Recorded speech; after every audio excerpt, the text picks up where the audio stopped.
नमस्कार। आज के इस वीडियो में हम देखने वाले हैं एडोब पेज मेकर के अंदर एलिमेंट मेन्यू क्या होता है और इसके सारे ऑप्शन कैसे काम करते हैं। इसके लिए सबसे पहले हम अपना पेज मेकर का ऑप्शन यहाँ पे ओपन कर लेते हैं। पेज मेकर का जैसे ही डैशबोर्ड ओपन हो जाता है, जस्ट उसके बाद हमें अपने यहाँ पे डैशबोर्ड पर जाना है और ये सबसे पहले वाला फिल टूल, जो फिल ऑप्शन हमें दिया हुआ है। फिल के अंदर हमें यहाँ पे अलग अलग टाइप के फिल्स दिए हुए हैं। जैसे अगर हम यहाँ पे कोई भी शेप बनाते हैं तो मान के चलिए हमने यहाँ पे एक रेक्टेंगल ड्रॉ किया। रेक्टेंगल के अंदर अभी फिल होके क्या आया है, यहाँ पे ब्लैंक डॉट मतलब एक ब्लैंक शेप आया है। क्लियर। और अगर इसके अंदर हमें कोई पैटर्न फिल कराना है तो हम क्या करेंगे, इसके लिए एलिमेंट पे जाएंगे और यहाँ हमें दिया है फाइल के अंदर जाएंगे और जैसे हमें यहाँ पे सॉलिड कलर लेना है या पेपर कलर लेना है या फिर यहाँ डिफरेंट टाइप के पैटर्न्स दिख गए। इनमें से जो पैटर्न हमें समझने आता है, जैसे हमने ये वाला पैटर्न दिया और इसको हम ड्रैग करते हैं। देखो यहाँ पे जो पैटर्न था ये कुछ इस टाइप से बन के आ गया और दोबारा हम जाएंगे एलिमेंट के अंदर। अगेन फिर हम फाइल पे क्लिक करेंगे और फाइल पे क्लिक करने के बाद सॉलिड पे अगर हम क्लिक कर देते हैं तो जो कलर यहाँ पे अवेलेबल था वो कलर वहाँ पे सॉलिड फिल यहाँ पे अप्लाई होके आ जाएगा। देन अगेन हम वापस दोबारा सेलेक्ट करते हैं, ये हमने बनाया। अब इस सर्कल के अंदर हमें कौन सा यहाँ पे फिल कलर डालना है वो चीज़ हम यहाँ से फिल कर सकते हैं। जैसे हमने यहाँ पे ये वाली चेक बॉक्स ले लिया तो ये कुछ इस टाइप से यहाँ पे फिल हो गया। नेक्स्ट हमें ऑप्शन दिया है वो है हमारा स्ट्रोक। स्ट्रोक्स क्या होते हैं, जैसे जब भी हम कोई ऑब्जेक्ट बनाते हैं, जैसे इसको हम डिलीट कर देते हैं जितने हमने बनाए अभी, और इसके बाद एक नया ऑब्जेक्ट हमने यहाँ पे ड्रॉ किया। ठीक है। अब ये जो ऑब्जेक्ट है इसके चारों तरफ जो बॉर्डर आ रहा है इसी को हम स्ट्रोक कहते हैं। और स्ट्रोक में कोई भी हमें वर्क करना है उसके लिए हम कहाँ जाएंगे, एलिमेंट मेन्यू हमें दिया है उसी में स्ट्रोक पे हम क्लिक करेंगे। एलिमेंट स्ट्रोक के अंदर हमें यहाँ पे अलग अलग विड्थ दी हुई है। जैसे हमें 12 का विड्थ चाहिए यहाँ पे, या फिर हमें इसका साइज चाहिए कितना, यहाँ पे 8 चाहिए 6 चाहिए, जो भी हमें चाहिए उसके अपने अकॉर्डिंग हम यहाँ पे रख सकते हैं। या फिर इसी के अंदर हम दोबारा जाएंगे और यहाँ पे हमें डॉट डॉट करके भी कुछ डिजाइन भी दिए हुए हैं तो यहाँ हम क्लिक करेंगे, ये कुछ इस टाइप से आ गया। देन इसके ऊपर अगर हमें कलर करना है तो कलर के लिए आई वाला यहाँ पे जो पेन वाला आइकन बना हुआ है यहाँ हम क्लिक करेंगे और जिस भी कलर पे हम क्लिक करेंगे तो उस कलर का आपका जो स्ट्रोक था वो अपने आप ऑटो कलर यहाँ पे फिल हो जाएगा। देन इसी के बाद एलिमेंट में हमें जो अगला ऑप्शन दिया है वो दिया है फिल एंड स्ट्रोक। मतलब ऊपर हमने क्या किया है, फिल को अलग पढ़ा है और स्ट्रोक को अलग पढ़ा है। अगर दोनों पे हमें एक साथ काम करना है तब हम इस कंडीशन में इसका यूज करते हैं। तो उसके लिए हम पहले कोई ऑब्जेक्ट बना लेते हैं। जैसे हमने यहाँ पे ओवल बना लिया, वापस एलिमेंट में जाएंगे और फिल एंड और स्ट्रोक पे हम क्लिक करेंगे और जैसे यहाँ क्लिक किया तो हमें यहाँ पे सामने स्क्रीन पे दिख रहा है, एक तरफ लिखा आ रहा है फिल और एक तरफ लिखा आ रहा है स्ट्रोक। अभी यहाँ पे फिल में क्या है, नन है, तो यहाँ से जाके हम अपना कोई भी सॉलिड कलर यहाँ पे फिल कर देते हैं या कोई भी एक पैटर्न अपन यहाँ पे फिल कर देते हैं जैसा हमने यहाँ किया। देन स्ट्रोक की वो बात कर रहा है तो स्ट्रोक हम अपने हिसाब से दे देंगे यहाँ पे। तो स्ट्रोक हमने ये वाला दे दिया डबल लाइन का।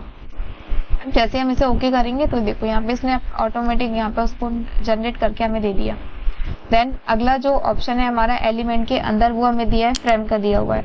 तो फ्रेम में क्या होता है, जैसे यहाँ पे अब जब हमने टूल्स कवर किए तो टूल्स में क्या थे, यहाँ पे रेक्टेंगल था और रेक्टेंगल फ्रेम टूल दिया था। तो रेक्टेंगल फ्रेम टूल मान के चलिए हमने ये ले लिया। क्लियर। इतना हमने लिया और यहाँ से अब हमारे पास क्या होना चाहिए, पिक्चर भी होना चाहिए। क्लियर।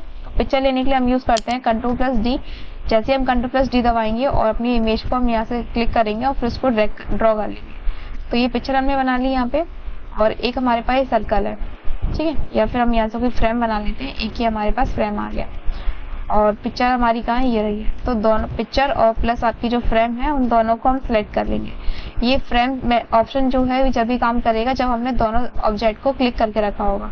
तो उसके लिए हम दोनों ऑब्जेक्ट को यहाँ सिलेक्ट कर लेते हैं। जैसे हमारे ऑब्जेक्ट सिलेक्ट हो जाएगा अब हमें जाना है एलिमेंट मेन्यू में और एलिमेंट मेन्यू में जाने के बाद हमें ऑप्शन मिल जाएगा फ्रेम का। फ्रेम पे हम जैसे ही क्लिक कर देते हैं अटैच फाइल पे हम क्लिक करेंगे तो ये फाइल क्या होगी, ये जो फ्रेम था शेप वाला फ्रेम उसके अंदर हमारी जो पिक्चर थी वो फिल हो गई।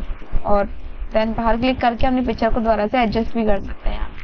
तो एक तरह से हम ऐसा मान सकते हैं कि वो शेप के अंदर हम यहाँ पे ट्रांसफॉर्म कर सकते हैं। जैसे सर ये कुछ उस टाइप से काम करता है कि हमारे ऑब्जेक्ट और हमारा शेप दोनों आपस में कनेक्ट हो जाते हैं। देन इसी के बाद जो अगला ऑप्शन दिया है वो अरेंज का ऑप्शन दिया है। जैसे हम मान के चलिए अगर हमारे पास 2 से 3 ऑब्जेक्ट है, एक ये ऑब्जेक्ट हमने ले लिया, एक रेक्टेंगल ले लिया, एक पॉलीगन टूल ले लिया, तो ये 3-4 टूल्स हमारे पास आ गए और मूव टूल लेंगे अपना। देन वापस इस पर हमने क्लिक किया ऑब्जेक्ट पे और इसको फिर से हमने फिल किया। देन अगेन हमने फिर से रेक्टेंगल पे क्लिक किया और इस पर हम ब्लैक कलर कर देते हैं और इनके अलाइनमेंट हम चेंज कर देते हैं यहाँ पे, ये कुछ इस टाइप से। तो अभी हमें दिख रहा है कि हमारे जितने भी शेप्स है वो क्या है, सेट नहीं है, बिल्कुल प्रॉपर एक ही अलाइन में। अगर हमारे पेज पे जितना भी डॉक्यूमेंट है सबको अगर हमें अलाइन करना है, तब हम कहाँ जाएंगे, अपना एलिमेंट सेक्शन के अंदर, एलिमेंट मेन्यू के अंदर जाने के बाद हमें यहाँ मिल जाएगा अलाइन ऑब्जेक्ट का ऑप्शन। अलाइन ऑब्जेक्ट पे जैसे हम क्लिक करते हैं देन ये कैसा हमें अलाइन करना है, टॉप से करना है, बॉटम से करना है, जो भी करना है अपन अपने हिसाब से यहाँ पे इसको ले सकते हैं। जैसे हम इसको ओके कर देंगे तो ये एक ही लाइन में क्या हो गया, ये ऑटोमेटिक अरेंज हो गया। इसके लिए हम काम करते हैं यहाँ पे कौन से टूल का, एलिमेंट में जाके अलाइन ऑब्जेक्ट का, और हमारा एक और रह गया यहाँ पे अरेंज। अरेंज कैसे काम करेगा, जैसे मान के चलिए ये हमने ले लिया, ठीक है, इसको भी हम यहाँ रख देते हैं। अब देखो यहाँ पे क्या है, हमारी जो पिक्चर है ये क्या है, हमारे शेप के पीछे दी हुई है। अगर हमें इमेज को ऊपर लेके आना है और जो पॉलीगन टूल था हमारा, ये हमें बैक में ले जाना है, पीछे ले जाना है, तो उसके लिए इसमें हमें क्या करना पड़ता है, हमें फ्रंट और बैक करना पड़ेगा। तब हम एलिमेंट में जाएंगे और यहाँ हमें दिया हुआ है ऑप्शन अरेंज का, अरेंज पे जाके दिया हमें सेंड टू बैकवर्ड का। तो सेंड टू बैक या सेंड टू बैकवर्ड हम करते हैं तो ये ऑब्जेक्ट सबसे पीछे चला जाता है। जैसे ब्लू वाला है इसको पीछे ले जाना है तो हम वापस एलिमेंट पे जाएंगे, अरेंज पे जाएंगे, सेंड टू बैक कर देंगे, ये पीछे चला गया। अगर अब हमें यहाँ पे ये वाले ऑब्जेक्ट को ऊपर लेके आना है तो हम कर जाएंगे एलिमेंट में, देन वापस हम अरेंज पे क्लिक करते हैं और विंग टू फ्रंट पे हम क्लिक कर देंगे तो ये सबसे फ्रंट में आ गया। सेम अगर इमेज फ्रंट पे लेके आनी है तो इमेज पे हम क्लिक करेंगे, देन एलिमेंट में जाएंगे और यहाँ जाके विंग टू फ्रंट, तो इमेज हमारा फ्रंट में आ जाएगा। तो एक ऑब्जेक्ट को हम इस तरीके से हम उसको फ्रंट में और देन बैक में हम सेंड कर सकते हैं। देन इसके बाद जो अगला ऑप्शन दिया हमें वो दिया है टेक्स्ट रैप का। तो इसके लिए हम सबसे पहले क्या करेंगे, पेज मेकर के अंदर हमें क्या करना है, पहले एक टेक्स्ट लिख के रखना होगा। तो टेक्स्ट को हम यहाँ MS वर्ड पे कॉपी कर लेते हैं और यहाँ पे पेज मेकर की फाइल पे हम इसको पेस्ट कर देंगे। तो ये कुछ इस टाइप से आ गया। अब इसके अंदर हम एक इमेज लेके आते हैं Ctrl+D करके, और जैसे यहाँ पे इमेज आ जाएगी इसको हम ड्रॉ कर लेते हैं, ये आ गया। अब जैसे हम यहाँ पे इमेज को हमने ले लिया और इमेज हम यहाँ रखते हैं, तो आप देखो यहाँ पे टेक्स्ट क्या है वहीं पर है और टेक्स्ट के ऊपर हमारी इमेज है। इसके हमें क्या करना है कि जो आपका टेक्स्ट है वो उतना स्पेस छोड़ दे जहाँ पे आपकी पिक्चर है। तो उस कंडीशन में हम क्या करेंगे, एलिमेंट पे जाएंगे और टेक्स्ट रैप पे हम क्लिक कर देंगे और किसके अकॉर्डिंग हमें इसको रैप कराना है तो वो पोजीशन हम यहाँ से फिक्स करते हैं। देन देखो यहाँ जैसे हम जहाँ पे भी टेक्स्ट पे क्लिक करेंगे या पिक्चर पे क्लिक करेंगे तो पिक्चर जहाँ पे हम रखेंगे तो उतने एरिया को टेक्स्ट क्या करेगा, ऑटो यहाँ पे सेट कर देगा। इसको हमने यहाँ रखा, ये कुछ ऑटो फिल हो गया इस टाइप से। देन इसी के बाद हमें जो अगला ऑप्शन दिया है एलिमेंट में, वो दिया है हमें ग्रुप करने का। तो जैसे मान के चलिए हमने यहाँ पे कोई भी शेप बनाया, जैसे हमने इसको 2-3 शेप हमने यहाँ ड्रॉ कर लिया, एक ये बना लिया, एक सर्कल ये है हमारे पास और कुछ सर्कल्स हमने और ऐड कर लिए। इनको हम यहाँ से कलर कर देते हैं, एक को रेड कर दिया, देन टूट लिया और बाकी के ऑब्जेक्ट को भी हम क्लिक करके कलर चेंज कर देते। सारे शेप पे कलर हो गया। अभी क्या है, जैसे हम एक शेप को उठा के इसको ड्रैग करेंगे तो क्या हो रहा है, यहाँ पे सारे शेप तो एक साथ नहीं जा रहे हैं, अलग अलग जा रहे हैं। तो अगर हमें सारे ग्रुप्स को, सारे शेप्स को ग्रुप करना है उस कंडीशन में हम क्या करेंगे, एलिमेंट पे जाएंगे और सिंपल से अपना ग्रुप सेक्शन पे हम क्लिक कर देंगे। जैसे हम ग्रुप पे क्लिक करेंगे तो अब हम इसको ड्रैग करते हैं तो ये एक साथ यहाँ पे सारे शेप्स क्या होंगे, मूव होने लगेंगे, ठीक है। और अगर हमें इसको वापस से अनग्रुप करना है तो वापस हम यहाँ जाएंगे एलिमेंट के अंदर और हमें ऑप्शन दिया है यहाँ पे अनग्रुप करने का। जैसे हम अनग्रुप पे क्लिक कर देते हैं और देन एक बार हम बाहर क्लिक करेंगे वर्किंग एरिया में, तो आप देख सकते हैं यहाँ पे क्या हुआ कि हमारी जो पिक्चर थी या जो शेप था वो क्या था, अनग्रुप हो गया। अब एक एक करके यहाँ पे ये मूव होगा। देन वापस अगर ग्रुप करना है तो सिलेक्ट करेंगे, सिलेक्ट करने के बाद ग्रुप पे क्लिक कर देंगे तो ये ग्रुप हो जाएगा। अब इसी के बाद इसमें एक ऑप्शन और दिख रहा है, जैसे मान के चलिए ये हमने इस जगह पे फिक्स कर दिया और इसके बाद हमने यहाँ पे एक लाइन ड्रॉ की, लाइन हमने ले लिया, लाइन की स्ट्रोक हमें चेंज करनी है तो एलिमेंट में गए, स्ट्रोक पे गए, लाइन की विड्थ हमने बढ़ा दी और उसका कलर हमने यहाँ से चेंज कर दिया, ठीक है, ये कर लिया कुछ इस टाइप से। अब हम चाहते हैं कि हमने जो ये बनाया है ना इसकी पोजीशन यहाँ पे फिक्स हो जाए, मतलब जैसे हम इसको ड्रैग कर रहे हैं तो ये ड्रैग हो रहा है और हम चाहते हैं कि ये चीज यहाँ पे ड्रैग ना हो, ये चीज यहाँ पे बाय डिफॉल्ट फिक्स हो जाए। तो उस कंडीशन में हम क्या करेंगे, उतने एरिया को सिलेक्ट करेंगे जितने एरिया को हमें फिक्स करना है। उसके बाद हम एलिमेंट पे जाएंगे और अगला ऑप्शन दिया लॉक पोजीशन, मतलब जिस पोजीशन पे हमने इस ऑब्जेक्ट को रखा है उस पोजीशन को वो क्या कर देगा, लॉक कर देगा। जैसे हमने यहाँ क्लिक किया तो अब इस पोजीशन को हम यहाँ से कोई भी चेंजेस नहीं कर सकते, यहाँ पे क्या होगा, बाय डिफॉल्ट फिक्स हो गया। अगर हम किसी टेक्स्ट के ऊपर ये चीज अप्लाई करें तो यहाँ हमने क्लिक किया और टेक्स्ट को हम क्या करेंगे, यहाँ साइज को थोड़ा सा इंक्रीज कर देते हैं, तो 32 या 36 हमने यहाँ कर दिया। टेक्स्ट लिखने के बाद हमने इसको कलर दे दिया। अब ये जो टेक्स्ट है इसको भी हम क्या करते हैं, यहाँ पे मूव टूल लेते हैं, मतलब पिक टूल अपना लेते हैं और जैसे ड्रैग करेंगे तो ये चेंज हो रहा है और हम चाहते हैं कि ये चीज यहाँ पे चेंज ना हो, तो हम वापस जाएंगे एलिमेंट के अंदर और इसको लॉक पोजीशन कर देंगे। देन अब हम इसको चेंज करके देखते हैं, तो ये अब कोई भी ऑब्जेक्ट यहाँ पे चेंज नहीं हो रहा है, क्योंकि दोनों की पोजीशन क्या हो गई है, फिक्स हो गई है।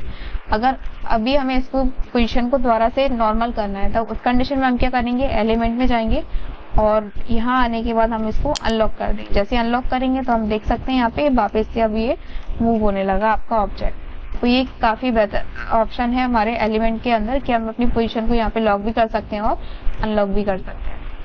देन इसी के बाद हमें अगला जो ऑप्शन दिख रहा है एलिमेंट के अंदर, वो दिया हमें मास्क करने का ऑप्शन दिया हुआ है। तो इसमें क्या होगा, जैसे कोई हम इमेज ले लेते हैं पहले Ctrl+D करके, और एक इमेज हमने यहाँ पे ओपन कर लिया, ये कुछ इस टाइप से ये आ गया, और इसके अंदर हम कोई सर्कल ले लेते हैं। सर्कल मान लिया हमने इतना बना लिया, क्लियर, ये हमने किया। अब हम इसको वापस से सिलेक्ट करते हैं, पूरा हमने सिलेक्ट किया। सिलेक्ट करने के बाद अब हम वापस एलिमेंट में जाएंगे और मास्क पे हम क्लिक कर दें, तो ये आ गया कुछ।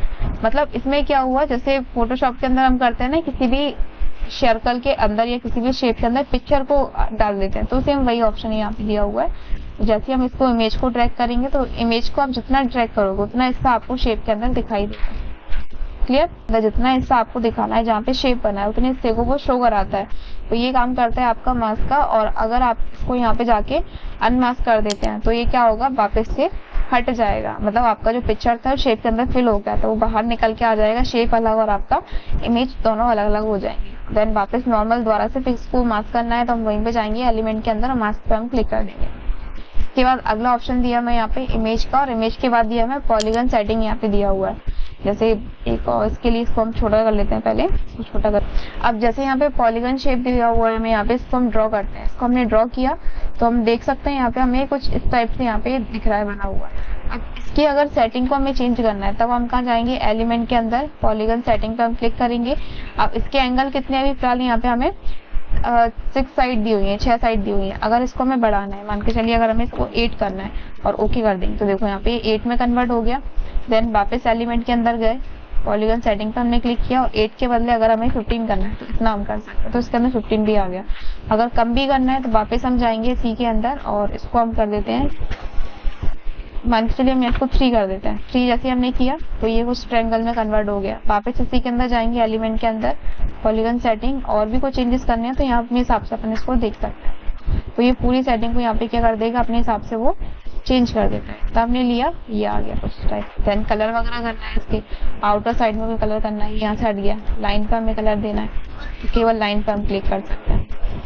अगर फिल करना है तो फिल टूल पे जाएंगे और यहाँ से कलर फिल पे हम इसको फिल कर सकते हैं। तो ये सारे ऑप्शन यहाँ पे काम करते हैं। इसके बाद हमारे पास जो ऑप्शन था, यहाँ पे एक और ऑप्शन दिया, राउंडेड कॉर्नर्स का ऑप्शन दिया। मान के चलिए हमने ये रेक्टेंगल बनाया, इस रेक्टेंगल के अंदर यहाँ पे हमें जो कॉर्नर दिख रहे हैं इसके, ये जो कॉर्नर दिया हुआ है ये वाला, ये जो कॉर्नर है अभी कौन सा है, अभी एक सिंपल सा कॉर्नर है जो बाय डिफॉल्ट आता है। अगर इस कॉर्नर को हमें चेंज करना है, तो उस कंडीशन में हम क्या करेंगे, यहाँ पे एलिमेंट के अंदर जाएंगे, राउंडेड कॉलम पे हम क्लिक कर देंगे। और आपको कॉलम किसके अकॉर्डिंग चाहिए, हमें सर्कल में चाहिए, सबसे लास्ट वाला कॉर्नर लिया, इसको पकड़ा और इसको ड्रैग किया।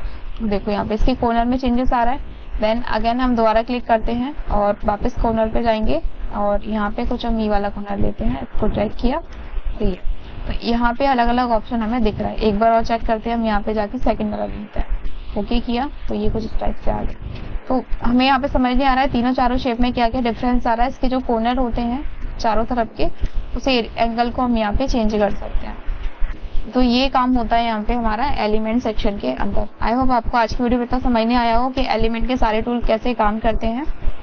आज की वीडियो में इतना ही, बाकी हमारे जो भी नेक्स्ट मेन्यू रह गए हैं उनको हम अगले पार्ट में कवर करते हैं।